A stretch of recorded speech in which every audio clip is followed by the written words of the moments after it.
Oi irmãos, tudo bem? Bem-vindos a mais um vídeo aqui do canal, mais um vídeo de estudo da Palavra de Deus. E hoje, nosso ano bíblico, nós vamos ler o Desejado de Todas as Nações, capítulo 12, a tentação. Lembrando, isso é um resumo do meu resumo, então leia lá no aplicativo o capítulo inteiro. Se você não quiser ler, tem o audiobook também, você pode apenas escutar. Vai lá, eu recomendo. Eu tentei resumir o meu resumo, mas esse capítulo tem verdades tão preciosas que qualquer coisa que eu tirasse ia perder muita coisa. Então, talvez esse vídeo fique um pouco mais longo. Eu vou tentar alguns textos apenas ler para tentar fazer fluir melhor, para a gente não perder o mínimo possível. Por isso eu recomendo fortemente a cada um dos irmãos ir lá no aplicativo e ler o capítulo completo. Vamos lá. Quando Jesus foi levado ao deserto para ser tentado, foi levado pelo Espírito de Deus. Foi para o deserto para estar sozinho a fim de considerar sua missão e obra. Por jejum e oração deveria fortalecer para a sangrenta vereda que lhe se cumpria trilhar. Mas Satanás sabia que Jesus fora para o deserto e julgou ser essa a melhor ocasião para de se lhe aproximar. Então aqui nós temos duas coisas importantes. Primeiro, a preparação de Jesus. Ele sabia que tinha uma obra a fazer, ele sabia que precisava de forças a isso, então ele jejuou e orou. Ele foi para um lugar isolado para ficar sozinho com Deus, jejuou e orou para se preparar para todo o seu ministério. E assim, eu e você devemos estar sempre nos preparando para as provas que acontecem e vêm a nós diariamente, para não cedermos à tentação. Então, lição importante que aprendemos com Jesus. Nos prepararmos para o nosso dia, nos prepararmos para as batalhas da nossa vida com jejum e oração. E outro ponto aqui, Satanás sabia que Jesus fora para o deserto e julgou ser esse a melhor ocasião para se aproximar dele. Satanás sabia que Jesus iria jejuar, iria ficar fraco, então essa era a melhor ocasião para ele se aproximar dele. Satanás vai vir até mim e a você nos momentos das nossas maiores fraquezas e devemos estar preparados para esses momentos. Porque senão cederemos e cairemos na nossa tentação. Não devemos cair na tentação, não devemos deixar que a prova seja maior que nós, não devemos ceder a isso. Então, devemos sim nos prepararmos para esses momentos. Em um momento em que estamos bem, devemos nos preparar para momentos que nós não estejamos tão bem assim. Depois de tentar o homem a pecar, Satanás reclamou a terra como sua e intitulou-se príncipe deste mundo. Havendo levado os pais da nossa raça à semelhança com a sua própria natureza, julgou estabelecer aqui seu império, declarou que os homens o haviam escolhido como seu soberano. Através de seu domínio sobre homens, adquiriu império sobre o mundo. Cristo viera para desmentir a pretensão de Satanás. Como filho do homem, o Salvador permanecia leal a Deus.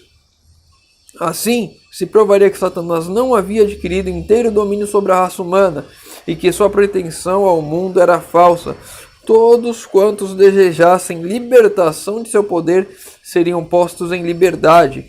O domínio perdido por Adão em consequência do pecado seria restaurado.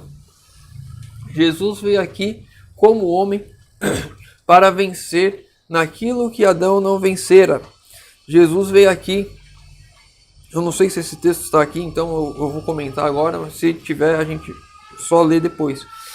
Adão, ele cedeu sem nenhum pecado ao seu redor. Ele cedeu à tentação. Jesus, depois de 4.000 anos degenerado, a raça humana, ele vem aqui e vence uma prova muito maior, muito mais difícil daquela que aqui Adão fora posto. E ele vence. Ele mostra que é possível vencer o pecado. Ele mostra que é possível ser fiel a Deus. Ele mostra que os homens não escolheram Satanás como o príncipe aqui deste mundo. E sim, ele usurpou esse direito. Fundamente interessado, observava aqui Satanás, fundamente interessado, observava ele os sacrifícios oferecidos por Adão e seus filhos. Discernia a estas cerimônias um símbolo de comunhão entre a terra e o céu. Aplicou-se a interceptar essa comunhão. Desfigurou a Deus e deu falsa interpretação aos ritos que apontavam ao Salvador. Os homens foram levados a temer a Deus como um ser que se deleitava na destruição deles. Os sacrifícios que deveriam haver revelado seu amor eram oferecidos apenas para lhe acalmar a ira. Satanás despertava as más paixões dos homens, a fim de firmar sobre eles o seu poder. Quando foi dada a palavra escrita de Deus, Satanás estudou suas profecias concernentes ao advento do Salvador. De geração a geração, operou no intuito de cegar o povo para essas profecias de modo que rejeitassem a Cristo em sua vinda. Se a gente olha aqui, essas mesmas coisas que aconteceram no passado, elas acontecem nos dias de hoje também. Satanás, da mesma forma como ele estudou a primeira vinda de Cristo e ele desfigurar a imagem de Deus ali para que as pessoas não reconhecessem, a mesma forma ele faz com a segunda vinda, e as pessoas não compreendem como será a segunda vinda. Muitos acham que não irão passar por tribulações aqui e vivem despreocupadamente com esse mundo, achando que Deus vai livrar de qualquer prova que virá aqui, a prova final, a angústia de Jacó que iremos passar. Então, Satanás vem trabalhando da mesma forma como trabalhou no passado, trabalha no presente, da mesma forma como ele tentou Adão, ele tentou Jesus e ele tenta nós hoje. Ele sempre vai trabalhando das mesmas formas, ele normalmente tem sucesso com a maioria. Cabe a mim e a você não nos deixarmos nos levar pelos enganos dele. E outro ponto aqui, os homens foram levados a temer a Deus como se ele se deleitasse na destruição deles. E hoje é totalmente o oposto. Hoje o ser humano acha que Deus é amor e ele pode tudo. E ele não se importa com nada. E aí despreza completamente a lei de Deus e faz o que quer, acreditando que Deus vai salvar-nos. Não importa o que aconteça, não importa o que eles façam. Ou seja, Satanás está sempre desfigurando a imagem de Deus, sempre levando a extremos e nunca a compreensão correta. Por ocasião do nascimento de Jesus, Satanás compreendeu que viera alguém divinamente comissionado para lhe disputar o domínio.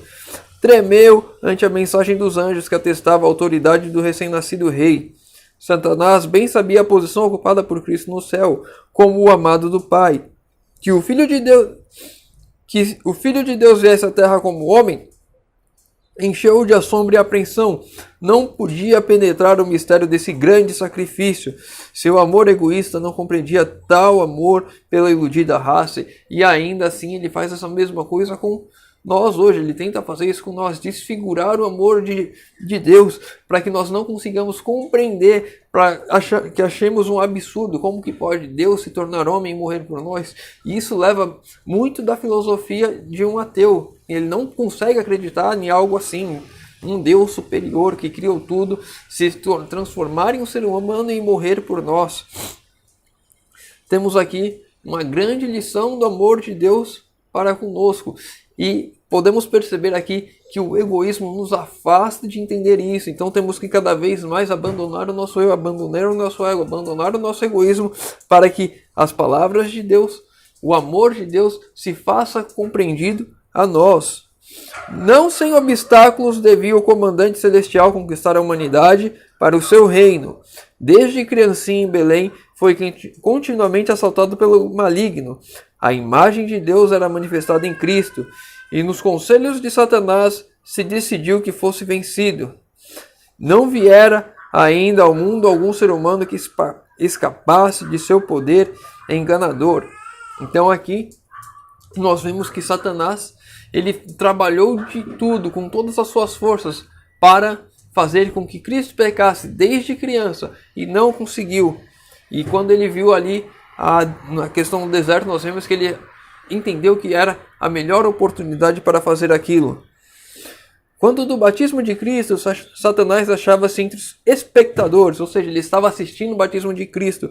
Satanás acompanhava Cristo constantemente para que em algum momento fizesse cair, fizesse tropeçar, colocasse algum engano ali. Nós vemos isso numa passagem quando Pedro fala para que Jesus não fosse morrer na cruz. E Cristo fala, aparta de mim, Satanás. Então, a todo instante, Satanás estava usando um e outro para tentar fazer Cristo pecar. E ali no batismo ele estava como espectador. Viu a glória do Pai cobrir o Filho. Ouviu a voz de Jeová testificando da divindade de Jesus. Desde o pecado de Adão estivera a raça humana cortada da direta comunhão com Deus. A comunicação entre o céu e a terra fizeram-se por meio de Cristo. Mas agora que Jesus vier em semelhança de carne do pecado, o próprio Pai falou. Dantes comunicara-se com a humanidade por intermédio de Cristo. Fazia-o agora em Cristo. Satanás esperava que, devido ao aborrecimento de Deus pelo pecado, se daria eterna separação entre o céu e a terra. Era, no entanto, agora manifesto a ligação entre Deus e o homem fora restaurada. Então aqui nós vemos que no batismo de Cristo a comunicação entre o céu e a terra, entre Deus e o homem, foi restaurada. Satanás, ele não entendia que aquilo iria acontecer, ele achava que quando houve o pecado, jamais essa conexão entre o céu e a terra iria se restabelecer. E agora ele vê que estava errado. Satanás viu que ou venceria ou seria vencido. Os resultados do conflito envolviam demasiado para ser confiado aos anjos confederados. Ele próprio deveria se dirigir em pessoa ao conflito. Todas as forças da apostasia se puseram a postos contra o Filho de Deus. Cristo se tornou o alvo de todas as armas do mal. Então, se você acha que você está enfrentando problemas, imagine se todos os seres das hostes das trevas estivessem contra você. E era assim que Cristo estava. Os nossos problemas hoje não são nada perto daquilo que Cristo enfrentou e venceu para me salvar, para te salvar. Então, não devemos achar que temos encargos demais, que o nosso fardo é muito pesado. Cristo suportou o fardo maior por nós. E nós podemos sim vencer essas provas, essas tentações que nos assolam, que vêm até nós. Muitos há que não consideram este conflito entre Cristo e Satanás como tendo relação especial com a sua própria vida. Pouco interesse tem neles. Mas essa luta repete-se nos domínios de cada coração. Ou seja, quando a gente vai lá para a tentação no deserto e a gente acha que aquilo ali não é importante, que não tem muita coisa ali, nós estamos enganados, porque tem muito a ver com a minha vida e com a sua vida, esse conflito que aconteceu no deserto. Ninguém abandona jamais as fileiras do mal para o serviço de Deus sem enfrentar os assaltos do Satanás. Se você quer abandonar o pecado, se você quer vencer a sua tentação, quer sair desses momentos de assolação, quer tirar esse fardo de cima de você e colocar em Cristo, que Ele diz que vai dividir esse fardo conosco. Se você quer fazer isso, vai ser cada vez mais difícil. Satanás vai tentar, vai provar, vai incomodar cada vez mais para que você desista dessa ideia. Mas sabemos que isso não deve ser levado em conta. Não devemos desistir, não devemos fazer a vontade do maligno, devemos fazer a vontade de Deus. Devemos sim abandonar as coisas que nos prendem a esse mundo. As sedutoras sugestões de Cristo, que Cristo resistiu, foram as mesmas tão difícil achamos vencer. As mesmas dificuldades que nós achamos aqui difícil vencer, Cristo venceu. A pressão que exercia sobre ele era tanto maior quanto seu caráter era superior ao nosso. Nós já estudamos aqui a infância de Cristo, como ele agiu de forma perfeita, sem pecar. Se as tentações sobre nós são grandes, imagina quanto a Cristo tinha que ser muito maior, porque o caráter dele é muito superior ao nosso. E ele venceu. Com o terrível peso dos pecados do mundo sobre si, Cristo suportou a prova contra o apetite, o amor ao mundo e da ostentação que induz à presunção. Fora essas as tentações que derrotaram Adão e Eva e tão prontamente nos vencem. As mesmas tentações que nos vencem foram as tentações que venceram Adão e Eva, foram as tentações que Cristo venceu. Cristo não foi derrotado por isso e nós podemos fazer o mesmo que Cristo. Satanás apontara o pecado de Adão como prova de que a lei de Deus era injusta e não podia ser obedecida. Cristo devia redimir a nossa humanidade e a falha de Adão. Quando este fora vencido pelo tentador, entretanto, não tinha sobre si nenhum dos efeitos do pecado. Encontrava-se na pujança da perfeita varonilidade, possuindo o pleno vigor da mente e do corpo. Achava-se circuncidado das glórias do Éden, a comunicação diária com seres celestiais. Não foi assim quanto a Jesus. Quando penetrou no deserto para confrontar-se com Satanás, por 4.000 anos a raça estivera a descrescer em forças físicas, vigor mental e moral. E Cristo tomou sobre si as fraquezas da humanidade degenerada. Unicamente assim podia salvar o homem nas profundezas da degradação. Então aqui é aquilo que eu comentei antes. Cristo veio aqui em condições muito mais desfavoráveis do que Adão, totalmente desfavoráveis. 4.000 anos de degeneração do pecado, já não tinha mais a mesma força física, a mesma força mental, já não tinha mais todo o Éden à sua volta, não tinha mais a direta comunicação com os anjos como tinha Adão. E ele venceu. Para Cristo, como para o santo par no dia do Éden, foi o apetite o terreno da primeira grande tentação. Exatamente onde começar a ruína, deveria começar a obra de redenção. Como pela condescendência com o apetite cair Adão, assim pela negação do mesmo deveria vencer Cristo.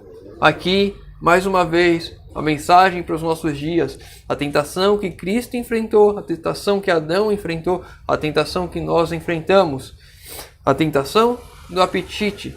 Uma reforma de saúde que deve ser feita na minha e na sua vida. Devemos fazer isso para termos forças para vencer as tentações e as provas que estão para vir sobre nós, que estão vindo sobre nós. Se vencermos nesse ponto, Ellen White diz, se eu não estou enganado, é no Ciência do Bom Viver ou Conselho sobre Regime Alimentar. Se nós vencêssemos neste ponto, teríamos forças para vencer em todos os outros. Mas caímos nesse ponto e caímos nos outros como consequência.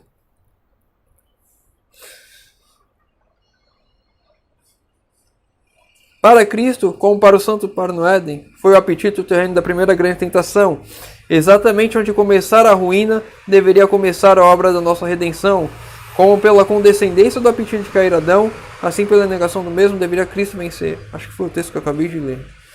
Do tempo de Adão ao de Cristo, a condescendência própria havia aumentado o poder das paixões, dos apetites e paixões, tendo eles domínio quase ilimitado. O apetite e as paixões que regem esse mundo têm domínio quase ilimitado sobre o ser humano. Os homens haviam se aviltado e ficado doentes, sendo-lhes de si mesmo impossível vencer.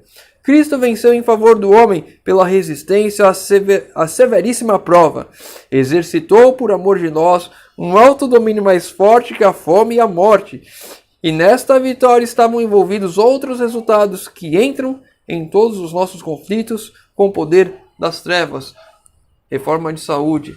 Aplicando ela em minha vida, de fato, eu tenho forças para vencer as outras provas, as outras tentações. Mas é neste ponto, se eu falho, eu não tenho já mais forças para vencer os outros. 40 dias jejuou e orou, fraco, emagrecido pela fome, macilento e extenuado pela angústia mental. O seu parecer estava tão desfigurado mais do que de qualquer outro, e a sua figura mais do que a de outros filhos dos homens. Era então a oportunidade de Satanás. Julgou o poder agora vencer a Cristo. No momento de maior fraqueza de Cristo, depois de 40 dias de jejum, fraco, desfigurado, já não conseguia já mais ver o semblante, já estava pior do que qualquer ser humano ali. Satanás veio, e no momento das nossas maiores fraquezas é onde Satanás vai vir para nos tentar e nos derrubar. Por isso, aquilo que nós vimos logo no início, devemos nos preparar para esse tempo. Devemos estar jejuando e orando para que nesse tempo eu tenha forças com Deus para vencer. Força sozinho eu não terei. Eis que foi ter com o Salvador, como em resposta às suas orações, disfarçado num anjo do céu. Pretendia ter uma missão de Deus, de declarar que o jejum de Cristo chegara ao termo. Satanás foi tentar enganar Cristo, se disfarçando como um anjo do céu. como Deus enviara um anjo para deter a mão de Abraão de oferecer Isaque, assim satisfeito com a prontidão de Cristo de entrar na sangrenta vereda, o Pai mandara um anjo para o libertar. Era esta a mensagem trazida a Jesus. Conquanto aparecesse com um anjo de luz, essas primeiras palavras traíram-lhe o caráter. Se tu és o Filho de Deus, aí está a insinuação de desconfiança. Desse Jesus ouvidos a sugestão de Satanás, e seria isso uma aceitação da dúvida. O tentador planeja vencer a Cristo pelo mesmo processo tão bem sucedido quanto a raça humana ao princípio.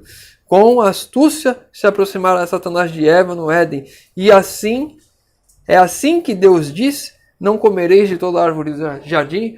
Sempre que Satanás vai nos aproximar de nós, ele vai chegar com palavras que levam a engano, que põem dúvida. Perguntas que podem nos levar a respostas erradas. Devemos ter a preparação para enfrentar e responder a todas essas dúvidas. Jesus respondeu com está escrito, com a palavra. Forças na palavra. Se eu e você queremos vencer as provas, devemos nos preparar para isso. Fazer uma reforma de saúde em nossas vidas e ter comunhão com a palavra, conhecer a palavra e sempre responder os nossos atos das nossas vidas com está escrito. Assim diz o Senhor. As palavras do céu a este meu filho amado, em quem me comprazo, soavam ainda aos ouvidos de Satanás. Ou seja, Satanás ainda lembrava do batismo. Quando Deus falou com Cristo, este é o meu filho amado, em quem me comprazo. Mas ele estava decidido a fazer Cristo descrer deste testemunho. Ou seja, a pergunta de Satanás era para que ele colocasse dúvida na voz de Deus falando com ele. Dúvida de que ele era de fato o Filho de Deus. A palavra de Deus era a segurança de Cristo quando a divindade da sua missão viera a viver como homem entre os homens, e era a palavra que declarava a ligação com o céu. Era o desígnio de Satanás fazê-lo duvidar desta palavra, e a confiança de Cristo em Deus fosse abalada. Satanás sabia que lhe caberia a vitória no conflito. Se a nossa confiança em Deus é abalada, estamos sendo derrotados no conflito, estamos perdendo para Satanás. E a nossa confiança tem que estar pautada na palavra.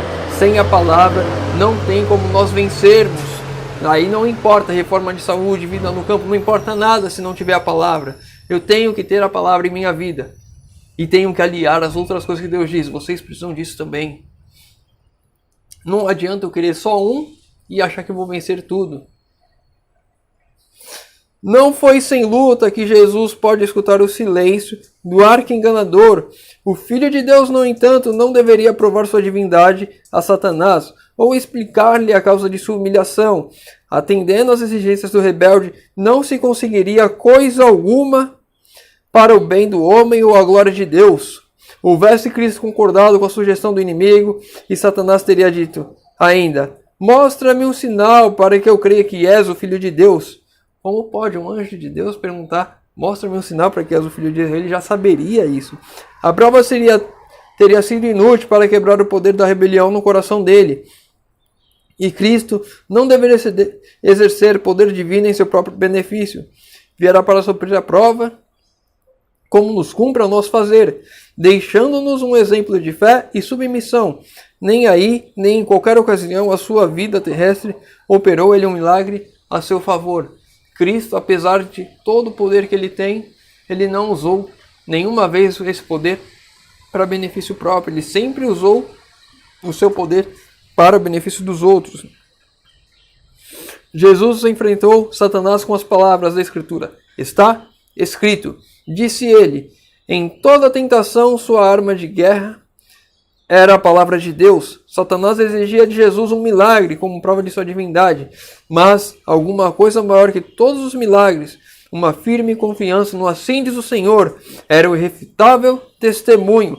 Enquanto Cristo se mantivesse nessa atitude, o tentador nenhuma vantagem poderia obter. E muitos de nós hoje esperam um milagre de Deus para que creiam em Deus.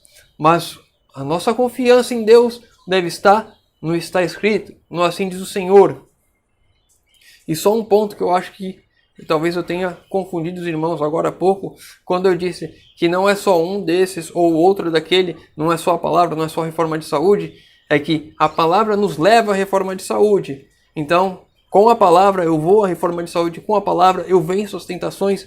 A palavra é a base, é o fundamento de tudo. E as outras coisas me vão sendo acrescentadas ao momento que eu acredito na palavra, eu confio na palavra e eu sigo aquilo que a palavra me diz. Eu não guardaria mandamentos se a palavra não me dissesse assim. Eu não me absteria de carnes impuras, de algumas atitudes, se a palavra não me dissesse assim. Então, a palavra é a base e é o fundamento de tudo. E sem a palavra, Cristo não venceria a Satanás. A confiança dele não estava em milagres. A nossa confiança não deve estar em milagres, deve estar na palavra. Era nas ocasiões de maior fraqueza que assaltavam a Cristo as mais cruéis tentações. Assim, pensava Satanás prevalecer. Por este método, obtivera a vitória sobre os homens. Quando a resistência desfalecia, a força de vontade se debilitava, e a fé deixava de repousar em Deus. Então eram vencidos os que se haviam valorosamente mantido ao lado direito. Quando a resistência desfalecia nos momentos de maiores dificuldades, é onde o povo de Deus abandona Deus, porque a confiança não está na palavra, mas naquilo que Deus promete. A confiança está na promessa, mas não na palavra. A palavra deve me dar a confiança para que a promessa se cumpra. Assim, se tem Satanás aproveitado da fraqueza da humanidade e continuará a operar deste modo, sempre que uma pessoa se encontra rodeada de nuvens perplexa pelas circunstâncias ou aflita pela pobreza ou a infelicidade, Satanás se acha postos para tentar e aborrecer. Ataca nos pontos fracos de caráter.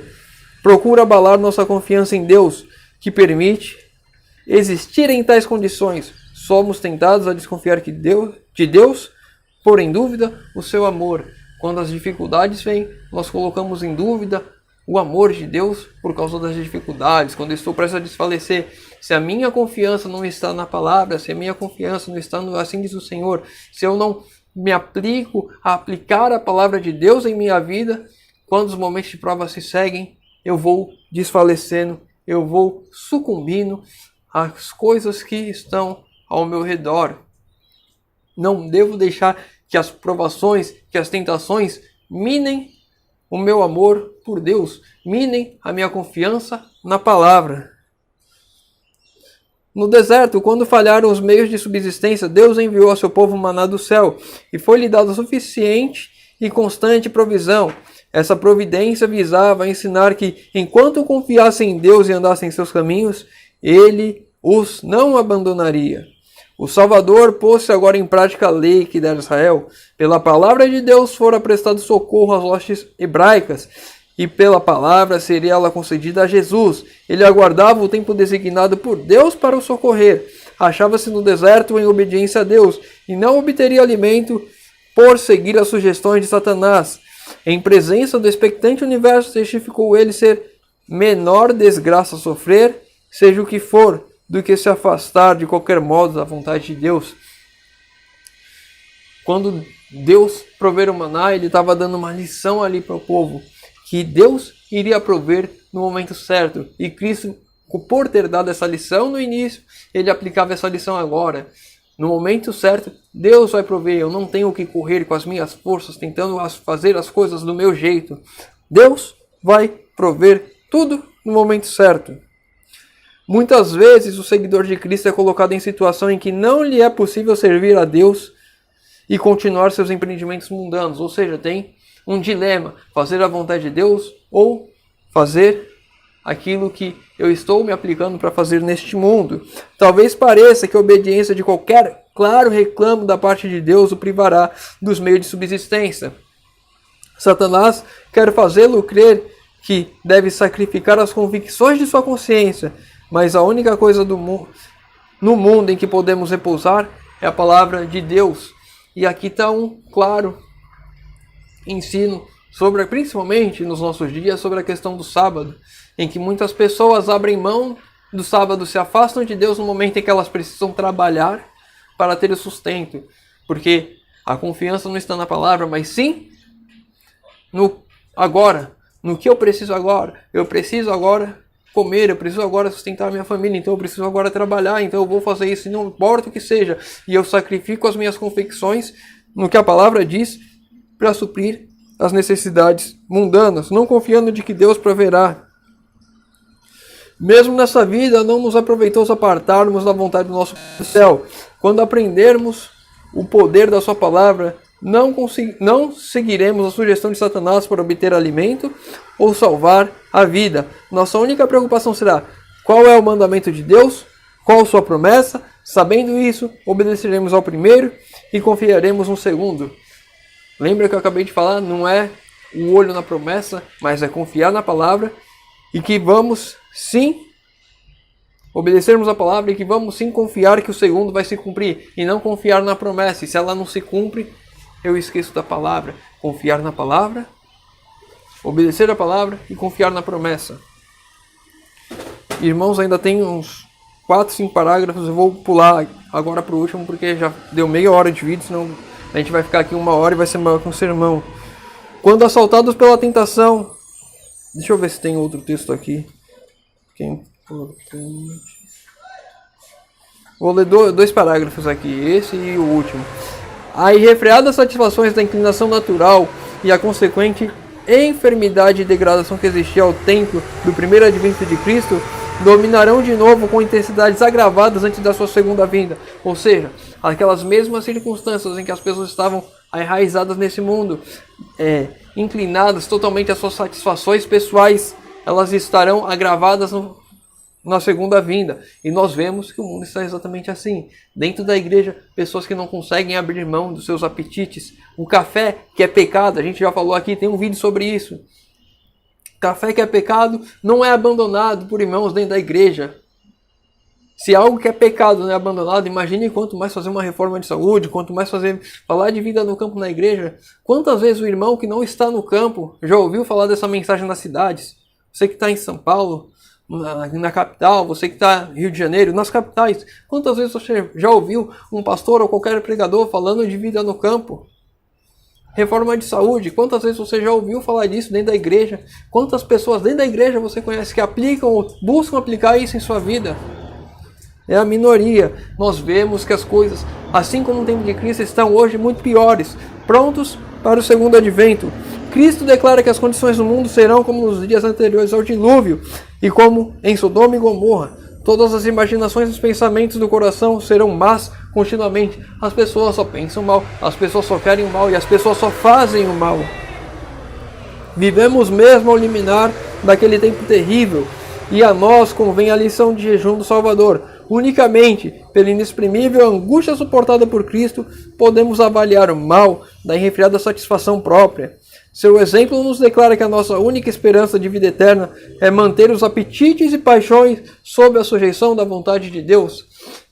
Apenas desta forma eu vou conseguir vencer as batalhas desse mundo, sujeitando os meus apetites e as paixões à vontade de Deus. Somente dessa forma eu conseguirei continuar caminhando ao lado de Cristo. Se eu não abandono meus apetites e as minhas paixões para fazer e cumprir a vontade de Deus, em algum momento, antes do fechamento da porta da graça, Satanás vai me agarrar e eu vou me perder aqui nesse mundo, vou queimar com ele no momento que isso tiver de acontecer. Último parágrafo. Quando assaltados pela tentação, não olheis as circunstâncias ou a fraqueza do próprio eu, mas ao poder da palavra. Pertence a vós toda sua força. Toda a força da palavra pertence a mim, pertence a você. Basta que nós coloquemos ela em prática. Observemos, obedecemos a palavra e teremos confiança nas promessas. Quando eu obedeço a palavra, eu posso confiar na promessa. Ela vai se cumprir. Jesus vai voltar. Jesus já está voltando, está às portas. E cabe a mim e a você mudarmos a nossa vida. Tudo o quanto seja necessário para fazer toda a vontade de Deus. Tudo o que Deus pedir, assim faremos. Se tiver algum comentário, deixe nos comentários, pedido de oração nos comentários. Vamos orar para encerrarmos o nosso estudo de hoje. Senhor Deus Pai amado, por favor, pedimos, Senhor, que o Senhor nos ajude a cumprirmos toda a tua palavra, que possamos abandonar tudo aquilo que nos prende a esse mundo, que possamos, Senhor, aprender assim como Cristo, nos prepararmos para os dias que estão vindo. Serão dias difíceis, mas com confiança na tua palavra, temos a confiança também que as promessas vão se cumprir. Te pedimos isso em nome de Jesus. Amém. Meu irmão, fica com Deus e que Deus te abençoe.